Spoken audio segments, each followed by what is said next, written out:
Greetings. It's Monday, the 11th of August, 2025. I'm Thomas Caldwell of the Aurelian Column, and this is the Monday Morning Report. Trump and Putin will be meeting in Alaska. Where specifically has not yet been reported or perhaps even arranged. I hope they do that soon, as Alaska's a very big place and not the sort of location you can just drop by and spend an afternoon. Choosing a city is going to be relevant.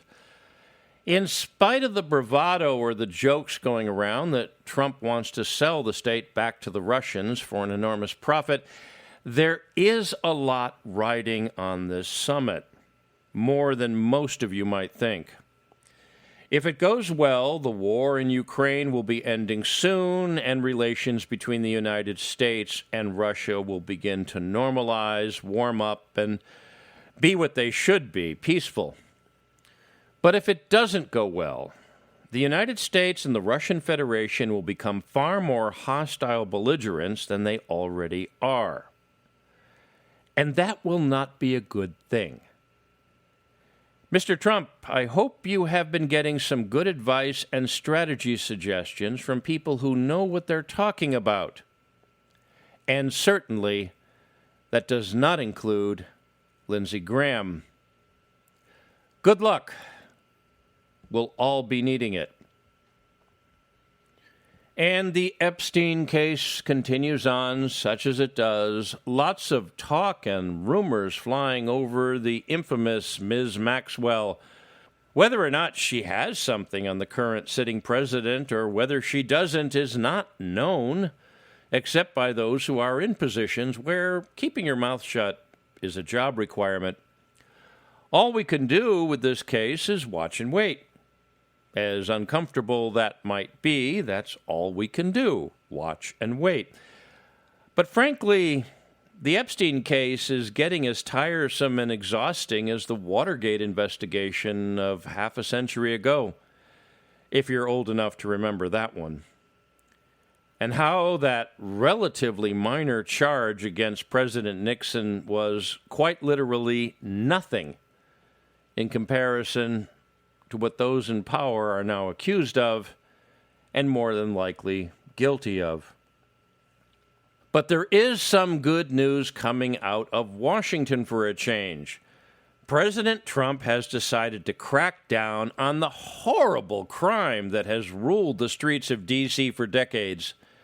There are plans for federal law enforcement to start patrolling the city and ruthlessly going after carjackers, muggers, thieves, and rapists, along with the massive homeless population that has established tent cities in the shadows of our monuments, shrines, and major public buildings. Until you've seen a tent encampment yards from the Capitol, well, you really won't believe it. The real test will be the repeal of the infamous 1973 Home Rule Act, and again put the city of Washington, D.C. under direct federal control. Keep it safe and keep it secure the way it should be. The corrupt, petty politicians that make up the D.C. government, those big fish in the very small, smelly, polluted pond, can then go elsewhere and apply their graft and corruption. Washington, D.C. is a city that is run like a third-world banana republic, only without a banana industry as a redeeming quality. Yes, folks, it's only right. Before the forces of sanity can take back America, the nation's capital must be liberated from the forces of woke liberal darkness. Make the district federal again, and make America sane again. And speaking of problems and little bits of territory, Israel and Gaza, yes, that troubled little part of the world. Well, the Israeli Prime Minister, Mr. Benjamin Netanyahu, has announced Israeli forces will be totally occupying Gaza, which is not at all surprising and already a fait accompli. But this comes also at a time when several European countries and other places around the world are now saying they will finally recognize a Palestinian state. Wow. Really? Unfortunately, there's not a chance of there ever being a Palestinian state, not at this point. That opportunity is permanently closed to history. Gaza has been obliterated, and the West Bank has all but been completely absorbed into the Israeli nation, no matter what any map is going to tell you. It's over. And with this, I'm going to give you a bit of a history lesson, as well as one of realpolitik and when to call it a day. First and foremost, wishful thinking does not win wars or right wrongs or bring justice to a situation that is so obviously unjust. Brute force and political cunning does. And this is the lesson of the Palestinians and their fate. One needs to point out some very sad realities of that very sad part of the world. And that is, the Palestinians have been used and abused ever since the British decided to make Israel happen. The Arabs that have claimed to be on their side never cared about them. If they did, they would have helped them in ways that would have given them better lives. The smart Palestinians left a long time ago. Nobody wants to talk about that. I once had occasion to attend a press conference with Yasser Arafat back in the day and briefly ask him a few questions. He, by far, was the worst enemy the Palestinians ever had. And his taste for, say, the physical was repulsive by any stretch of the imagination. Maybe that's why he was in the job he was. A Palestinian state was possible 50 years ago, 30 years ago, maybe even less. That's when the Palestinians had not embraced Islamic fundamentalism, which they eventually did in the form of Hamas. They actually had people that wanted to see them with their own country. The Israelis were also open to it, more than they are now. But no. Ignorance and stupidity, there's no excuse for that. The Israelis, when they got out of Gaza the last time, left behind significant infrastructure and economic setup. What did the Palestinians do? They came in and destroyed it all. They were so angry. It was up until October 7th, 2023, that there still was a bit of a chance. Gaza could have been turned into a Singapore or a Hong Kong very easily. But instead, the money that was poured into that sad little territory that could have glowed like a diamond, well, they put it into tunnels and weapons and indoctrination and teaching children to kill. And what did they do? They attacked Israel. What did they expect? Oh, yeah, they did some damage. Did they expect to survive that? The Palestinians have gone from being a very, very advanced people, and they were. In the days of the Ottoman Empire, they were sophisticated and educated. It was part of their culture. Although it could be argued there was never a Palestine, it was always an idea. But that's an argument for another time. They had a lot of opportunities, but so did the Israelis. Most people do not go into the history of that conflict. They just want to see it now. And although for the last couple of years people have been waving Palestinian flags all over the world in massive demonstrations, you notice how those protests have petered out? People have lost interest. All the flags in the world are not going to help the people who lost their homes or now lost their lives. It doesn't matter at this point. The Israelis won. And you can go back and review everything that should have been done or could have been done to bring peace to that little part of the world, that tiny little state, Israel, which is about as big as New Jersey, and Gaza, which is about as big as 2 Washington, D.C.s. Deals could have been cut, but no. Emotion over religion and all sorts of other nonsense, the same sort of nonsense you saw on October 7th. That gave Israelis all the pretext they needed to get rid of Gaza and the Palestinians for good, in their minds and the minds of their supporters. So what does this mean? Well, you got to choose your battles. Most of the people that are pro-Palestinian now are actually anti-Israel. And that isn't surprising given how much political influence Israel has over the United States. And this is something that more and more people in this country have been noticing and have been very, very angry about. It's what's been leading to the rise in anti-Semitism. Again, that's another problem for another time to be discussed. But Palestine is gone, folks. There's no chance for there being a Palestinian state anymore. No one's going to pour the money into it. There's no infrastructure. They had their chance.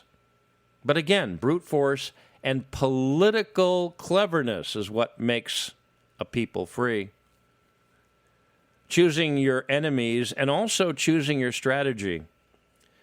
As soon as the Palestinians gave in to Islamic fundamentalism, which is nothing more than a tool of countries like Iran and other places, they suddenly became done.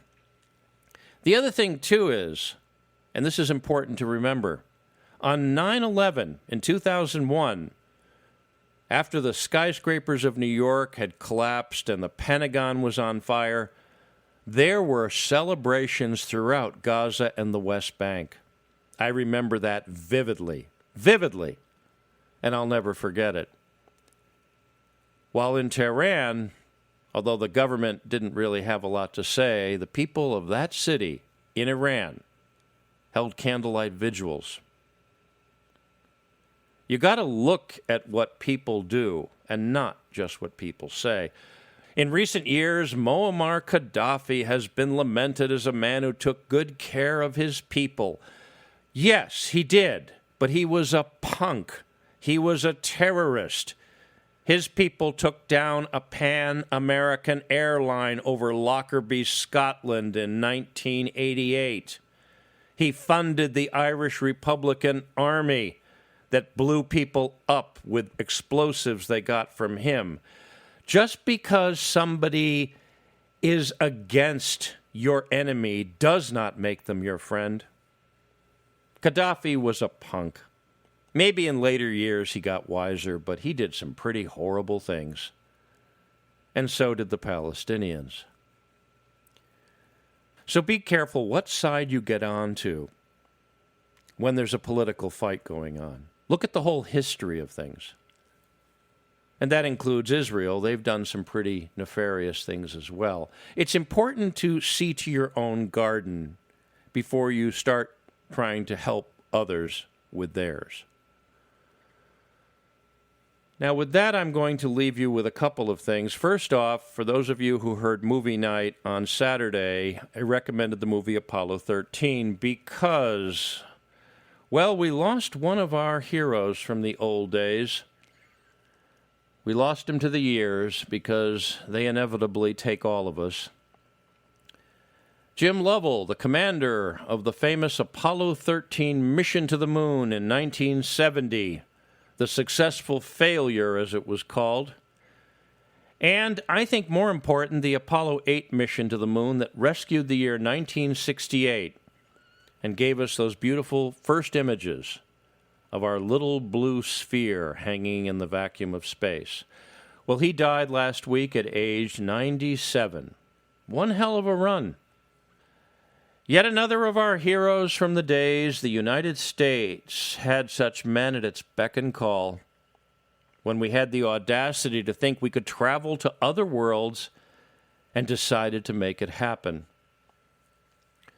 For those of us who remember those times, we often envy those who do not, the younger ones, either too young at the time or born long after, because we remember those days, and we are not the nation we once were, and we are certainly not the people we thought back then we would eventually become. But all that aside, Jim Lovell was an amazing man with an amazing career who taught those of us back then that amazing things can happen if you want them to. Rest in peace, Captain. You've earned it. And every time we see that photograph of the Earth rising over the moon, we'll think of you. Now, in closing, I'm going to give you a little bit of housekeeping. I've been at this for some time now, and sometimes you need a break. And all of my friends have been taking vacations this month, and you know what?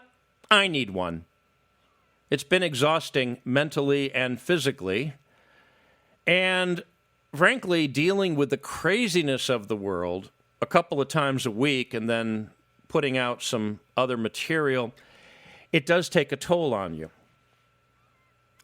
And I'm going to be taking a break from the microphone for a few days, probably a week, possibly up to 2, but if anything big happens, I expect to be back on the air. But I do need a breather.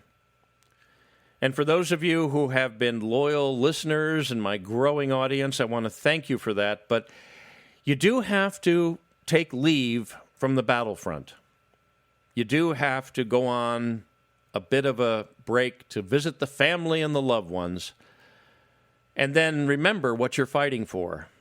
And believe me, putting out this broadcast is a bit of a fight. Over the years, I've learned to be zero tolerant of insanity and stupidity. And that makes it a real hard slog sometimes. So I want to thank you all for a bit. I will be back. I promise you that. Give me a week, maybe a little more, and you'll be hearing these reports again. In the meantime, take a break yourself. The world is not getting any more sane anytime soon. And fighting the insanity, well, that takes it out of everybody. So take a break, enjoy what's left of the summer, and I'll be back soon. That's it for today. If you appreciate my work, please like, subscribe, and share. Share with your friends and share with your enemies, because they need a break sometime as well. I can be reached at feedback@aureliancolumn.com. That's feedback@aureliancolumn.com. I'm up on X. My handle there is MICCAMPEN. That's MICCAMPEN. This podcast originates at Substack. My handle there is aureliancolumn.substack.com. Until we meet again, be good, be safe, be vigilant, and remember, Clown World, the Deep State, and all the stupid people out there must be destroyed. Good day.